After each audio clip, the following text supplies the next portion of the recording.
네, 발표 시작하겠습니다. 네, 안녕하십니까? 자연어 처리를 기반으로 한 코로나 정보 제공 챗봇 시스템이라는 주제로 발표를 하게 될 송호연, 곽찬우, 이동원, 이윤수입니다. 네, 저는 발표자 송호연입니다. 네, 이제 발표를 들어가기에 앞서서 이제 발표의 전반적인 흐름에 대해 먼저 설명드릴 텐데요.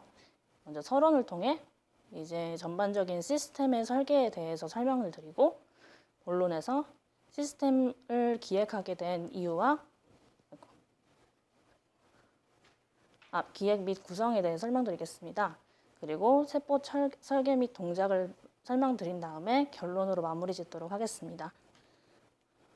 네, 우선 서론입니다. 최근에 이제 코로나 바이러스로 인해서 불편함을 겪는 사람들이 점점 증가하는 추세인데요. 그래서 이제 최근에 여러 기관에서 사람들이 챗봇을 통해서 단순하고 반복적인 업무를 이제 대체하고 있다는 점에서 착안해서 IBM사의 왓슨 어시스턴트를 사용했는데요. 그래서 이 왓슨 어시스턴트는 인텐트와 엔티티를 통해서 행위와 주체를 파악하고 그 작성된 인텐트와 엔티티를 통해서 다이얼로그를 생성해서 전반적인 이제 대화의 흐름을 만듭니다. 또한 이제 액슈어라는 별개의 툴을 사용해서 사용자 UI를 설계하고 노드 전체적으로 이제 노드 JS를 통해서 시스템 간 통신을 담당하기로 했습니다. 네, 그리고 이제 시스템 기획 및 구성입니다. 이제 구성에 들어가기 앞서서 인지 컴퓨팅에 대해서 먼저 말씀을 드리자면, 인지 컴퓨팅은 이제 딥러닝 방법론을 이용해서 이용한 기술인데요. 딥러닝 방법론은 이제 사용자의 방대한 지식을 습득한 다음에 자연어 기반으로 학습을 하여 인간이 이해할 수 있는 언어로 사용자에게 최적의 결과를 제공하는 기술이라고 볼 수 있습니다. 그래서 저희가 이용하려는 이 왓슨 어시스턴트는 딥러닝 방법론을 이용하여 사용자에게 원하는 결과를 제공하기 위해 설계된 챗봇이라고 볼 수 있습니다. 네, 이제 개발 전에 필요한 기술을 정의하고 전반적인 개발 범위를 계획하기 위해서 시스템 요구사항을 작성했는데요. 그런데 이 요구사항을 왜 중요시했냐면 전반적으로 중요도에 따라서 우선순위화를 해서 또 다른 요구사항을 선별하거나 이제 구현 순서를 원활하게 조정하기 위해서 설계했습니다. 그래서 이용하는 주체에 따라서 시스템 요구사항과 사용자 요구사항으로 나누었습니다.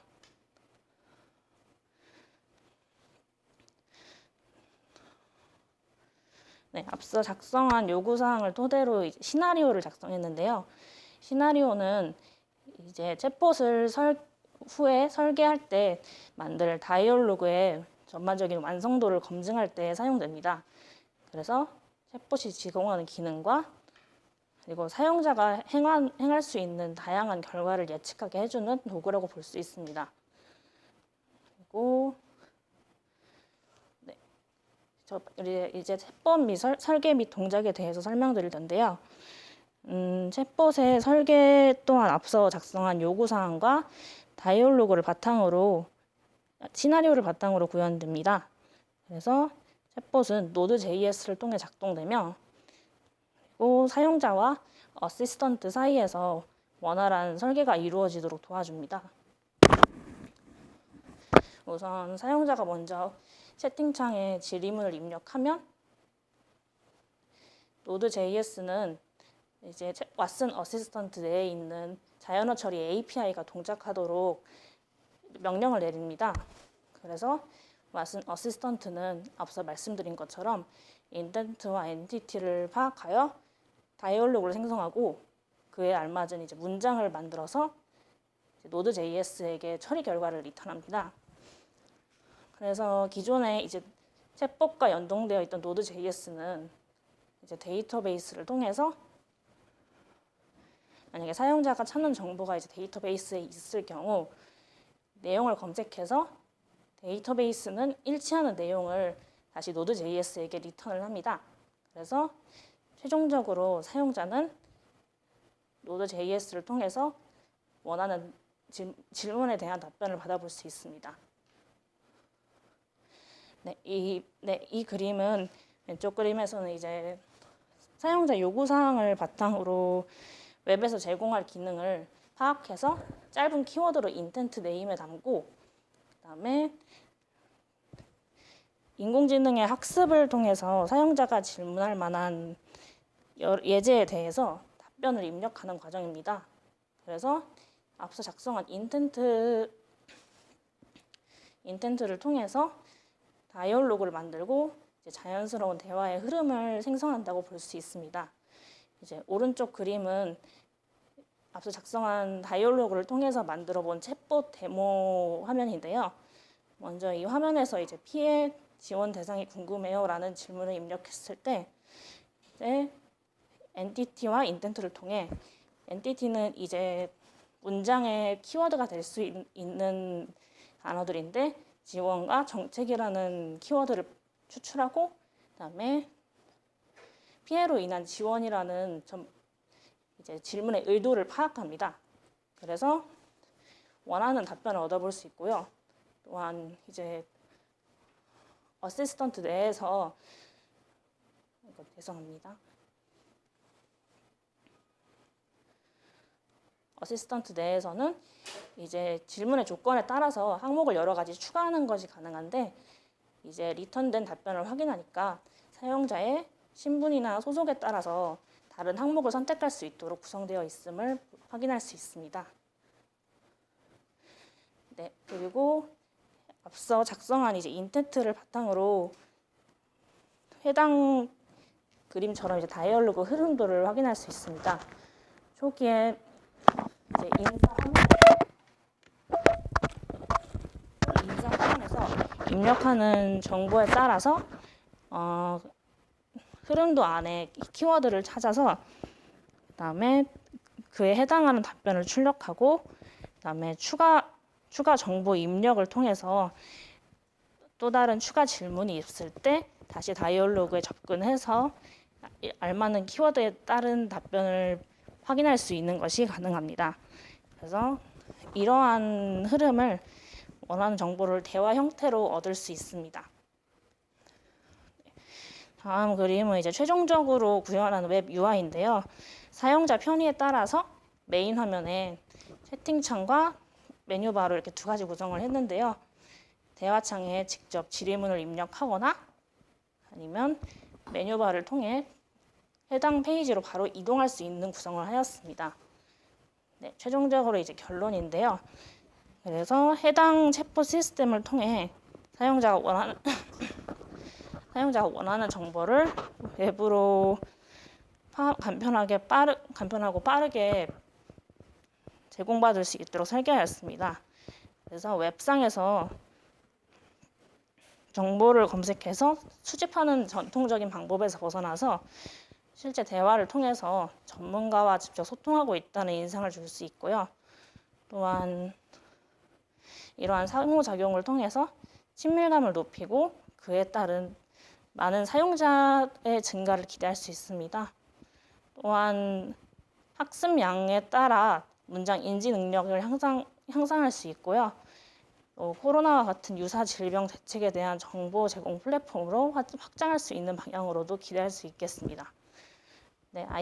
이 논문은 이제 ICT 멘토링 지원 한의원 프로젝트와 글로벌 링커스 정영애 대표님의 도움을 받아서 작성했습니다. 네, 감사합니다. 네, 감사합니다.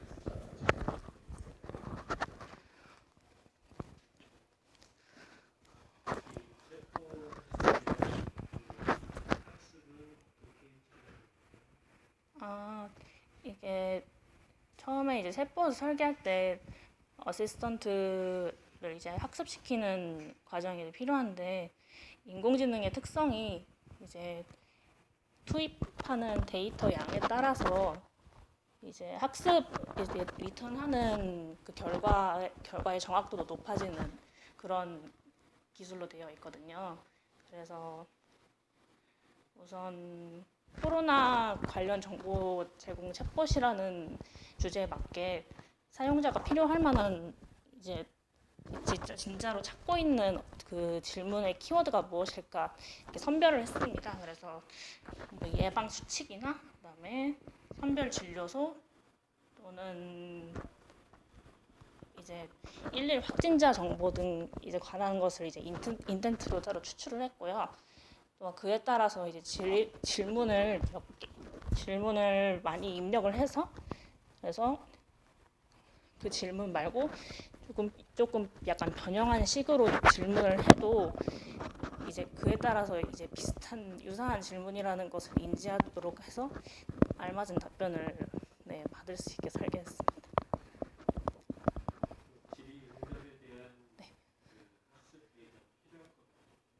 네네. 질의응답에 대한 데이터요. 이게 중간에 설계를 하는 도중에 계속해서 데이터를 입력을 하는 것이 가능하거든요.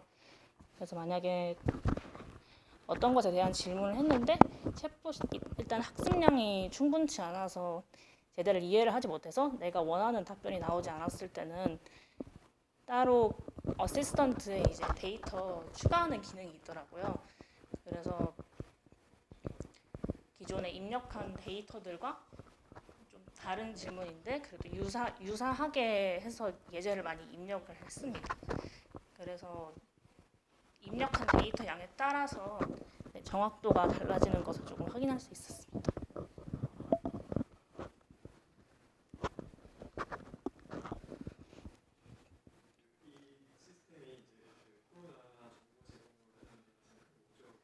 네, 네, 네.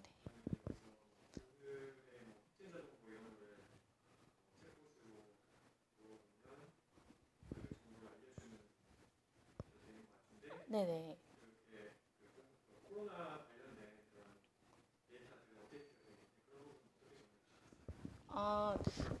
이게 기본적인 웹 구성이 이제 메인 화면에 챗봇이 위치하고 그다음에 만약에 확진자 정보를 알려주세요라고 챗봇창에 입력을 하면은 이제 아까 말씀드렸던 것처럼 맵 메인 화면에 따로 내비게이션 바를 뒀거든요. 그래서 그 검색어를 입력했을 때 그 페이지로 이동을 할 수 있도록 구성을 해서 그리고 공공 데이터 포털을 이용해가지고 실시간마다 업데이트 될 수 있도록 그렇게 구성을 해놨습니다.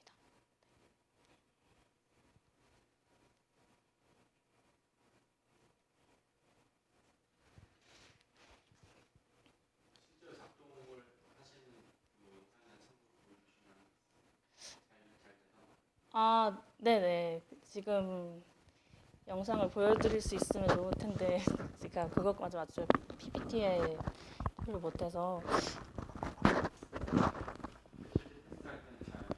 네네.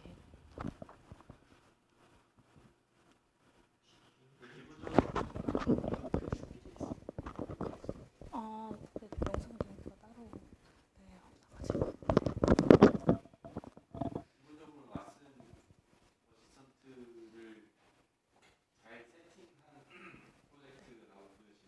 네네.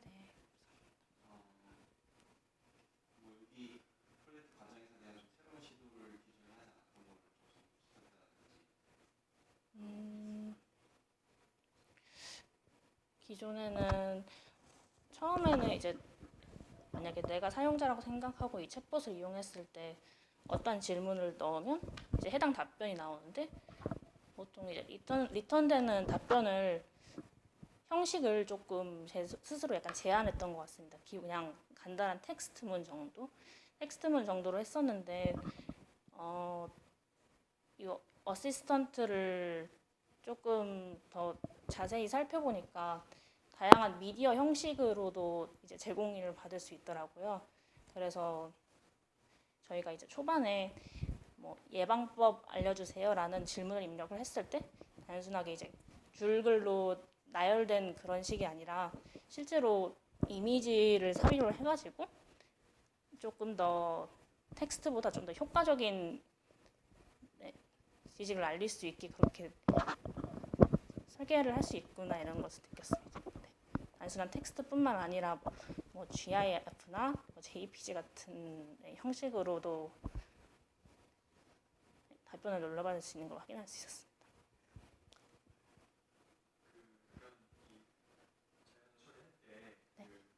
사용자의 컨텍스트랑 사용의 부분이 있어요. 아니면 나와 가장 가까운 진료를 알려져 있을 때 나에 대한 정보가 기본적으로 사용되거나 이런 식의 초반에는 저희가 이제 위치 기반 서비스를 조금 이용을 해서 사용자가 지금 있는 곳에서 가장 가까운 진료소를 찾는 과정까지 이제 초반에 구성을 해봤었는데 그 기술 아직 조금 웹을 지금 아직까지 좀 구현을 하는 중이기도 하고 해서 아직까지는 현재 위치 기반은 하지 못하고 직접 사용자가 어떤 진료소를 이제 검색을 해가지고 찾을 수 있는 것까지는 이제 구현을 했습니다. 지금 팀원들이 다 소속이 다 다른데 네. 팀원 구성은 어떠신가요? 팀원 구성은 이제 초반에는 저는 학교에서 이제 원래 처음에 이제 딥러닝 수업을 들어서 조금 재밌게 학습을 했었는데 한이음이라는 프로젝트를 좀 알게 되면서 좀 딥러닝 기반 챗봇을 제작을 한다고 하길래 조금 흥미있게 다가왔거든요. 그래서 한번 공모전 경험이 전무했기 때문에 학교에서 배운 내용을 좀 바탕으로 공모전에서도 좀 유용하게 활용을 할 수 있으면 좋겠다 싶어서 사실 다른 분들도 다 모르는 상태에서 이제 만난 거였거든요. 그래서 조금 단순하게 이제 코딩하는 과정뿐만 아니라 뭐 요구사항을 작성하고 그다음에 기존에 있던 챗봇 장단점 분석을 하거나 이렇게 여러 가지 이렇게 끝없이 막 회의를 통해서 전반적인 프로젝트 기획에 참여하고 했던 것 같습니다.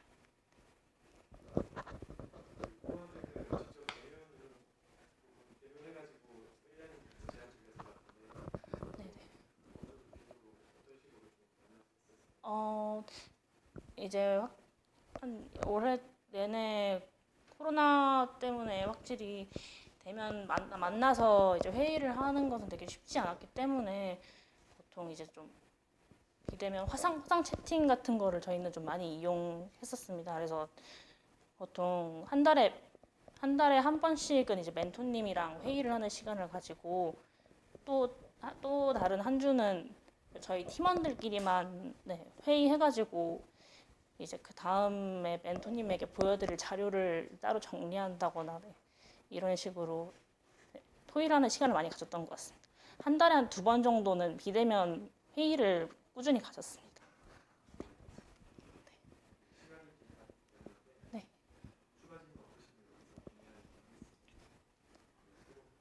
네, 감사합니다.